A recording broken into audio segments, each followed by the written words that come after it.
गुरुर्वे नमः। गुरु भगवान की जय। काल भैरव भगवान की जय। श्री गणेश भगवान की जय।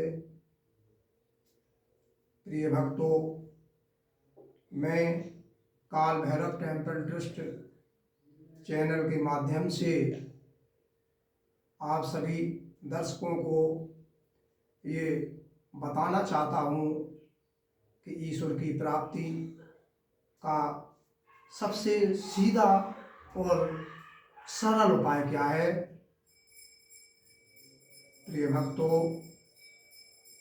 इस उपाय को बताने से पहले मैं सर्वप्रथम प्रणाम करना चाहता हूँ अपनी जगत जननी पूज्य श्री माता जी एवं पिताजी के चरणों में हजार बार प्रणाम। उसके पश्चात मैं अपने परम पूज्य गुरुदेव श्री परमहंस महाराज शिवलीन जी के चरणों में अपने को नतमस्तक करता हूँ और उनकी कृपा से ही मैं इस चैनल के माध्यम से सभी भक्तों को ईश्वर की प्राप्ति का सहज और सरल उपाय बताने की जो मैं लायक हुआ हूँ, ये सब उन्हीं का आशीर्वाद और मेरे ऊपर कृपा है। प्रिय भक्तों, काल भैरव टेम्पल ट्रस्ट चैनल के माध्यम से मैं आप सबको ये बताना चाहता हूँ कि ईश्वर की प्राप्ति के लिए कठिन से कठिन तप, दान, यज्ञ, भागवत, तपस्या, इन सबसे उसकी प्राप्ति हो ही नहीं सकती, क्योंकि ईश्वर तो कर्म से परे है। कर्म कर्ता क्रियाओं से तो किसी चीज का निर्माण होता है, जबकि परमपिता परमेश्वर ईश्वर का कभी निर्माण नहीं होता, वो तो स्वतः पूर्ण है।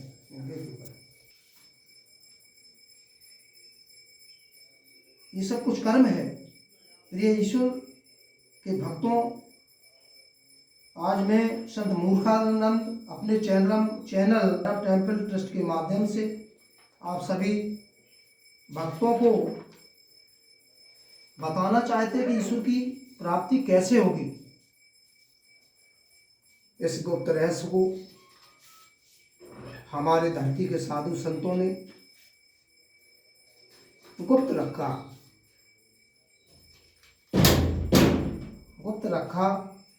उसे उजागर नहीं किया।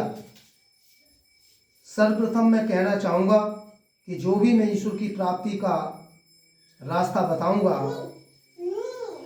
वह किसी पुराण या पुस्तक में शायद ना लिखा हो, ना ही इसकी भी किसी संप्रदाय से जवाबदेही है। ईश्वर की प्राप्ति का रास्ता तो मेरी अध्यात्म की साधना की एक देन है। ईश्वर की प्राप्ति का जो रास्ता मुझे प्राप्त हुआ है वो आदिशक्ति माता की गोद से ही मेरे मन मस्तक में आया है। ईश्वर की प्राप्ति केवल दो प्रकार से हो सकती है, उसके केवल दो ही उपाय हैं, करण निरपेक्ष, करण सापेक्ष। ईश्वर की प्राप्ति दो ही उपायों के द्वारा संभव है। करण सापेक्ष का मतलब है से के द्वारा, करण निरपेक्ष का मतलब है नहीं। जिस प्रकार से कि मैंने इस चैनल के माध्यम से ईश्वर के भक्तों को बताया कि ईश्वर की प्राप्ति के दो ही सरल सुगम उपाय हैं। पहला करण सापेक्ष और दूसरा करण निरपेक्ष। करण सापेक्ष के द्वारा यदि कोई भक्त चाहे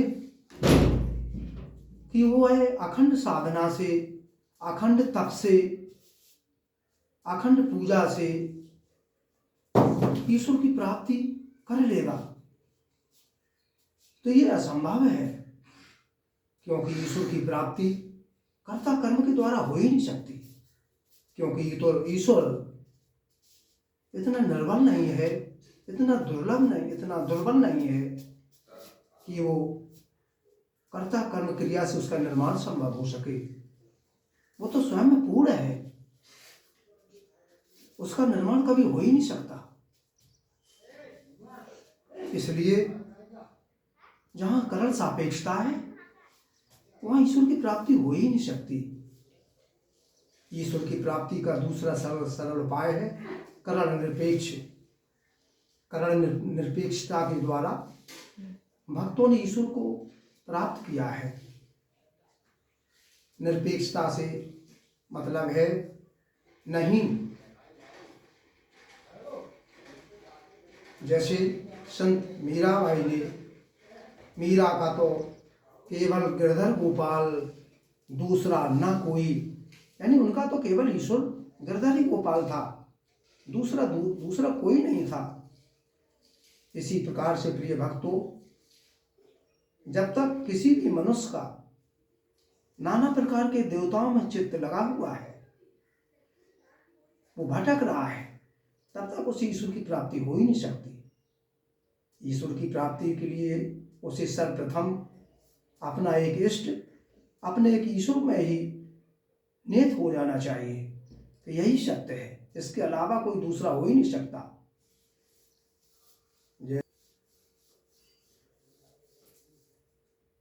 एक पत्नी एक पति के लिए कोई कर्म नहीं करती, कभी उसे ये उद्यम नहीं करना पड़ता, कभी उसे ये रटना नहीं पड़ता कि ये हमारे पति हैं, ये हमारे पति हैं। उसने तो केवल एक संबंध स्थापन किया है, पति से संबंध बनाया है, एक रिश्ता जोड़ा है। पति है सो है। ठीक इसी प्रकार से एक भक्त का ईश्वर से संबंध होता है, केवल उससे संबंध स्थापन करना है, केवल ईश्वर से जुड़ना है। ईश्वर की प्राप्ति के लिए किसी भी भक्त को कोई उद्यम या परिश्रम करने की कोई जरूरत नहीं है, क्योंकि ईश्वर तो सभी मनुष्यों को स्वतः ही प्राप्त है। ईश्वर तो सभी मनुष्यों को स्वतः ही प्राप्ति है, केवल उसे मानना ही, उससे जुड़ना ही एक उपाय है।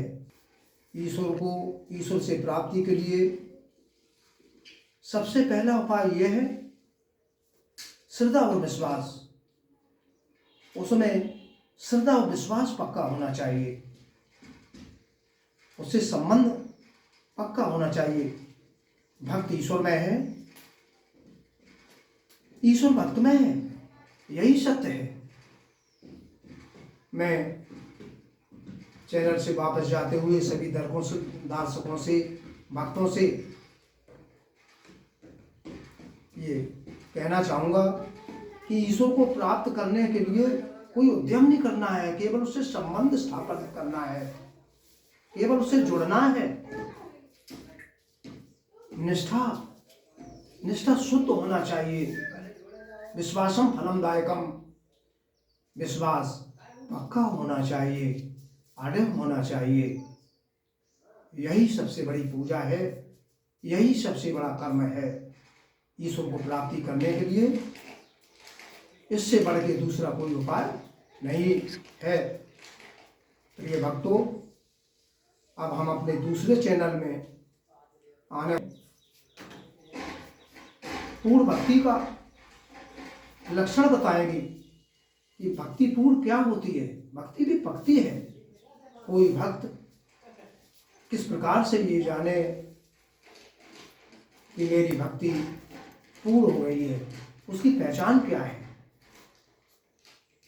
चैनल से जुड़े हुए श्री भक्तों से मेरी एक बार जय हिंद। श्री राधे। काल भैरव सरकार की जय।